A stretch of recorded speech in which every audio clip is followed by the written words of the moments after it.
Welcome to all to A Coffee With by Nespresso. We have the pleasure to present to you a film called MAROCCO.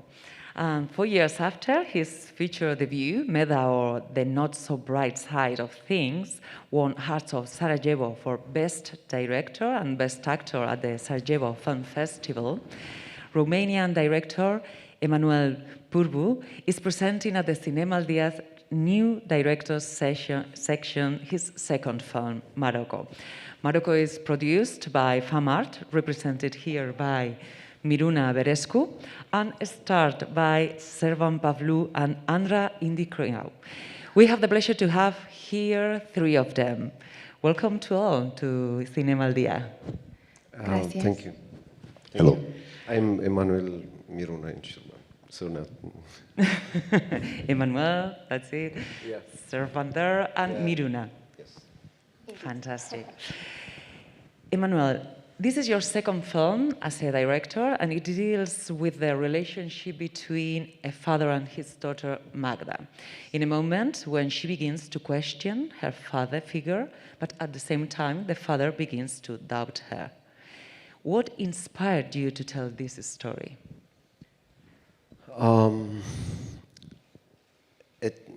It came from a real fact, and but then again, me and the scriptwriter, we turned it in fiction.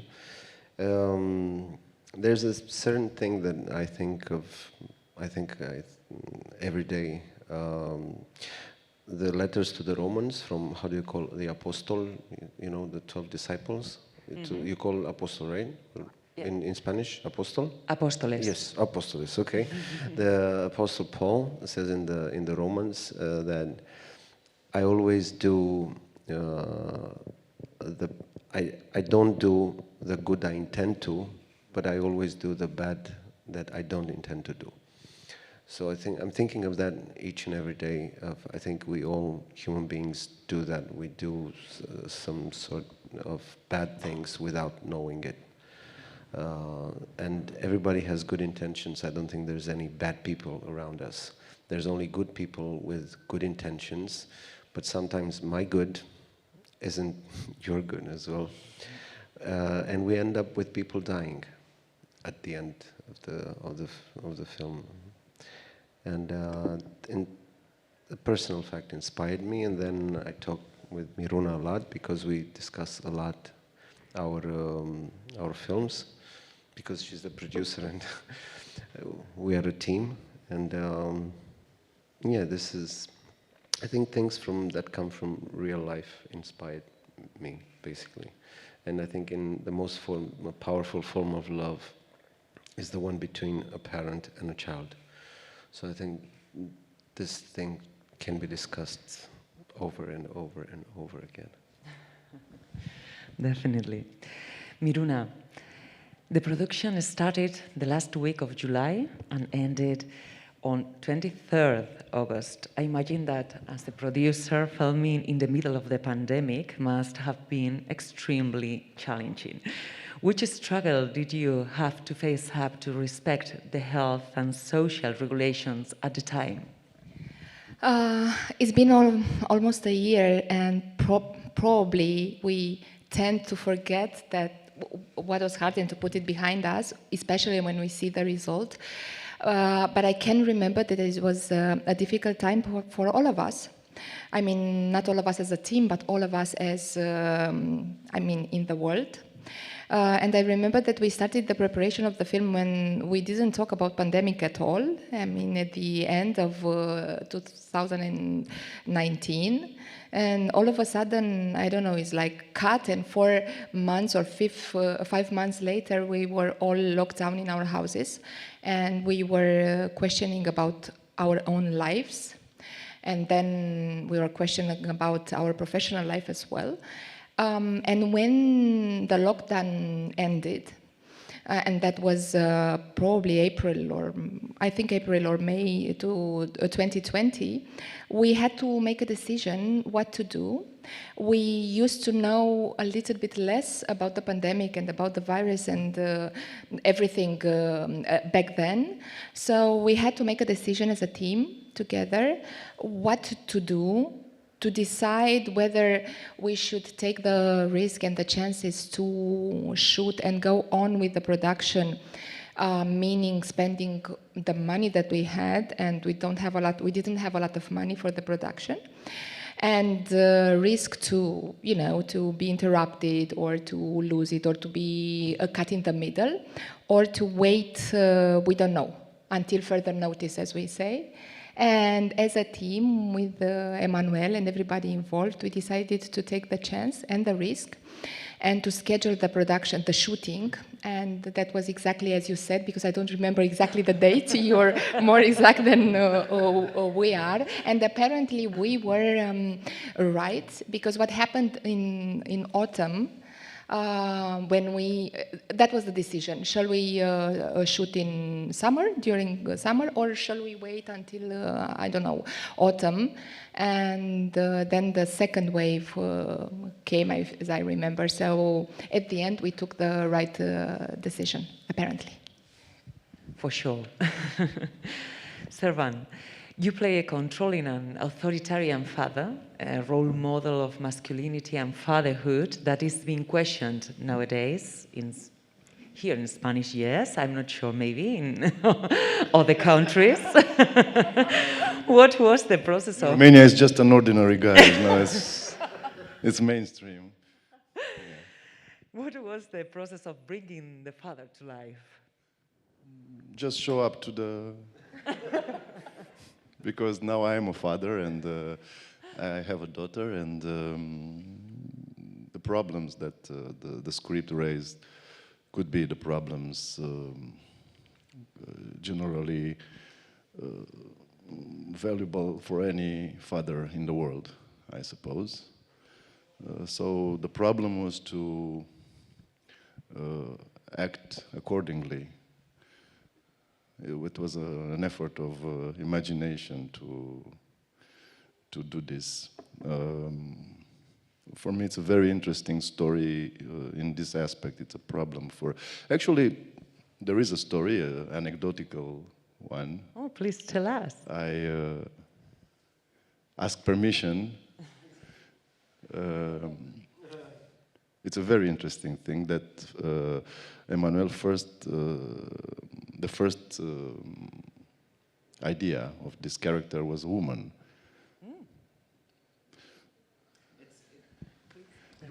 It was about we did casting for I believe in science. I believe in not to be hold on to something that you feel that it doesn't work. So we cast I think all of the Romanian actresses, around 40, 45, 50, for about 4 months or something. And it didn't seem to work. It didn't seem to work at all. But the story, it's... Initially the story was with the woman. And for me that's a very good sign of a good story. It's perfectly possible to do this with a woman in this character. And after that there's another story which is very interesting. Emmanuel, who is a very, very, very good actor, cast himself. Really? And this is then, the first time we hear that kind of thing here. I give you dirt. And then, but it didn't take long to realize that it's impossible for him to do this without a good actor. No, I'm joking. He really is a very good one.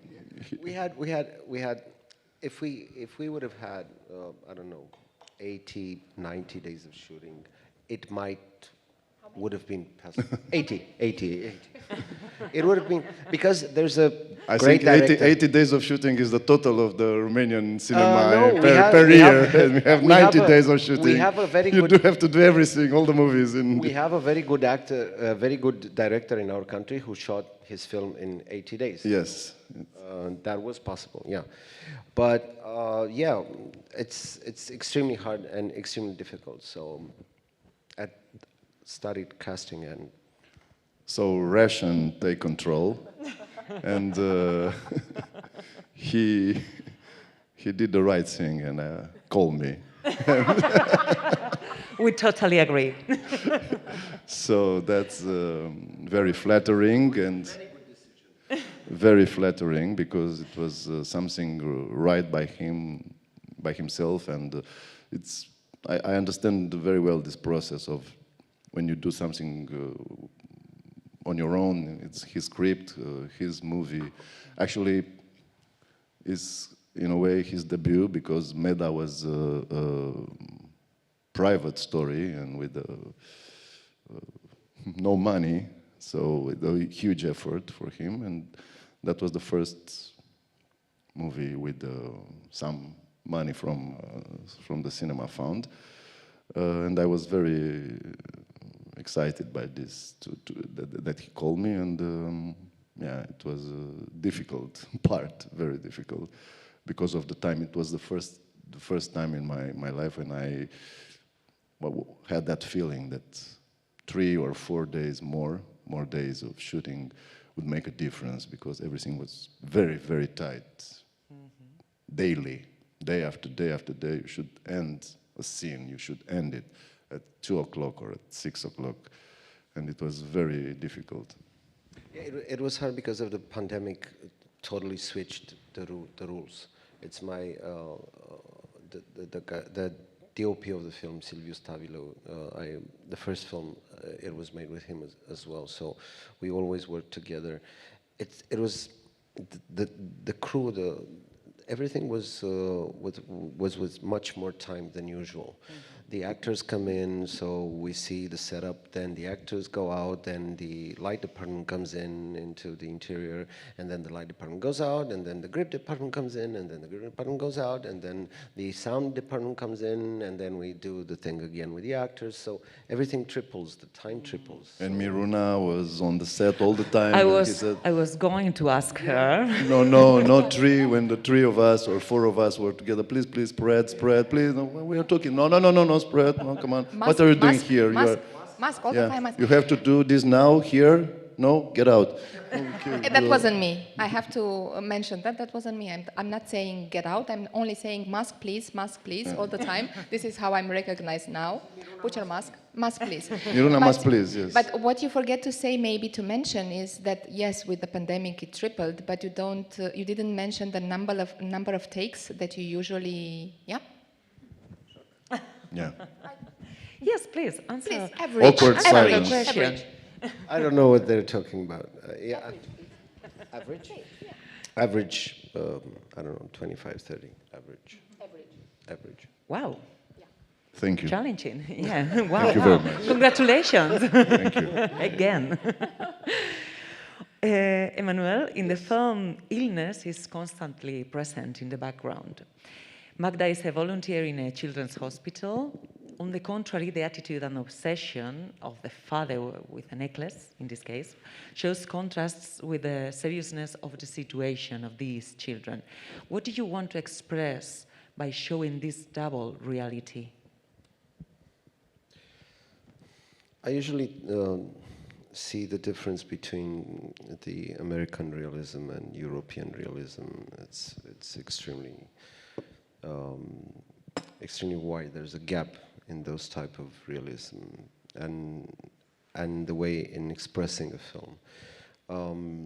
I think the Americans are presenting us the romantic realism, which is to present us a world with superheroes, with what we would like to see, the world as we would like to see it. And I think European type of films present the world as it is. The world is harsh, the world is not nice, the things that are happening around us are not nice. So I think presenting the way that really are, I think I was just trying to pass beyond realism to naturalism, because I think, in my opinion, that's the highest form of acting, the highest thing of what you can, a viewer, a spectator can see on the screen, as close as reality as possible. So that, because I don't know, that's me. That's what emotions me. I don't see action hero movies. I don't particularly like that type of films that I cannot trust. I cannot relate to. That's a type of acting and the type of attitude in the way of shooting beautiful shots from here, from up. I don't know who is telling me the story. I cannot relate to that. Who is telling me the story from above? A bird, a fly, who? I cannot relate with the images that I see. Who is telling me the story if we shoot this from here? So I cannot relate. I try to make films as close to reality as possible so that the viewer can relate to, with the story, with the actors, with the naturalism from what he sees. You've achieved it. Yes, indeed. Yeah, it's very beautiful. It has a deep soul, your film. Thank you. Yes. Servan, your career as an actor is prolific and very well known. You have participated in more than 30 films. I imagine that each of them have made an artistic contribution to yourself. What would you highlight from your participation in Morocco? First of all, it's a matter of volume. It's a huge part for me. And it's very difficult to compose something, at least for me, because when you do, you're not doing it in a continuous, in the timeline of the script. So, and especially here in this short number of days, we do the scenes following the locations. So we filmed the end and the beginning and the end, and everything was mixed up, and I was really had a problem with that. I was all the time with the script and try to realize where I am in the movie, because at least the first two-thirds of the movie are a story told with a small voice, and you should be very careful when you do this kind of things, because as an actor, because the risk is to be very monotonous, very unitonal. You do all the scenes the same, and when you see the result, it's you in different things, but with the same voice, with the same acting. Nothing is growing, and that's the risk. That's a huge risk in this kind of thing, because you don't have bigger scenes, when for an actor it's much easier to build something when you have a structure. This is the biggest crisis, this is the smallest crisis, this is a laughing scene, this is, and the interesting thing was for me to build up this with small bricks, with small things, because there is a road that this man is traveling in this movie, when he begin to doubt himself, and that's the interesting part of the story. When this apparently confident and strong guy begins to doubt himself and to fail in himself. And that was a difficult thing, to act with small bricks, to make little differences from scene to scene. Mm-hmm. Very interesting. And the last question for you, Miruna. Yes, you are the executive director of the Anonymous Festival. Yes. How important do you think festivals are in the task of promoting and disseminating films as drivers of the film industry? Oh, thank you for the question. I didn't expect that to come. Surprise! Yeah. Thank you for it, because actually I was thinking about the festival, about Donostia Zinemaldia. Anonymous Film Festival is a quite small one. It's very beautiful, the location in the Danube Delta and stuff, but it's a small one. It's very niche, let's say. So I always take my thoughts to big festivals like yours, like San Sebastian. And I'm thinking of how we could contribute, each, taking into consideration how small or how big we are, how we could contribute to make people that need to be heard, to be really heard and to be listened and to be watched, is something that I really take my job very seriously. And of course, I think festivals like San Sebastian, like others, very big and very successful and with a lot of audience, and that are open to a lot of different cinema and focuses on different parts or on different regions or different directors or different genres, are really important. I was amazed of the audience that you have.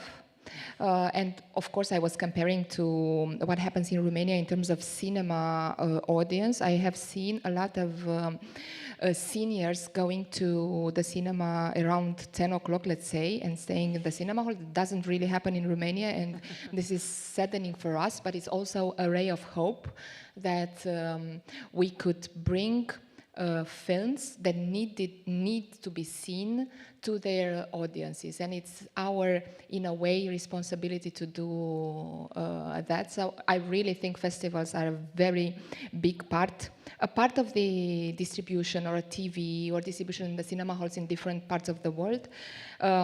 Showing a film like MIKADO, for instance, premiering in San Sebastian, it's a huge opportunity for us as a team, well, in my opinion. Yeah.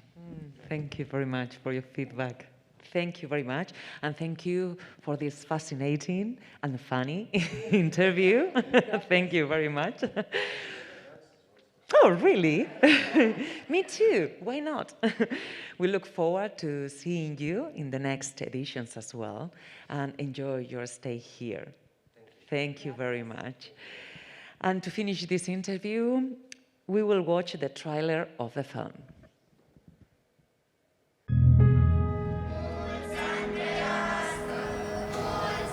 Magda n-a știut.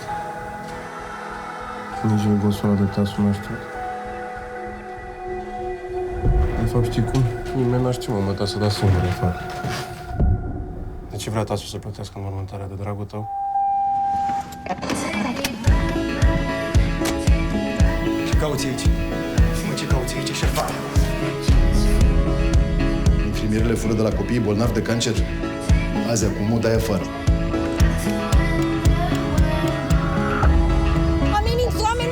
Tot timpul te urăsc, înțelegi că te urăsc? Nici măcar nu interesează de mine, știi ce-a făcut. Nu vede. Mă fut în banii voștri! Mi-aduc banii mama înapoi?